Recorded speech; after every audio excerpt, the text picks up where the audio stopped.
mga santos ang naa diri. Pwede gyud mag-ampo.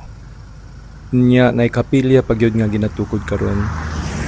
Hapit na mahuman og karong June 27, 2026. I-blessing ni siya. Alas 10 sa buntag ang blessing. Hapit na gyud mahuman no. So kani nga lugar din si Monsignor Raul Ricatso ang nagkuana ni nag-project. Daghan mga tao pod nga nag-donate og mga statues mo nang nidaghan. Usara man unta ni San Jose kamanunta ang gisugdan ani. Nindot ang iyang kuan no palibot diri ni sa Mati. At bang sa hamugaway nga restaurant Daplin sa dalan. Pinapaingon sa CDO ni sakyanan.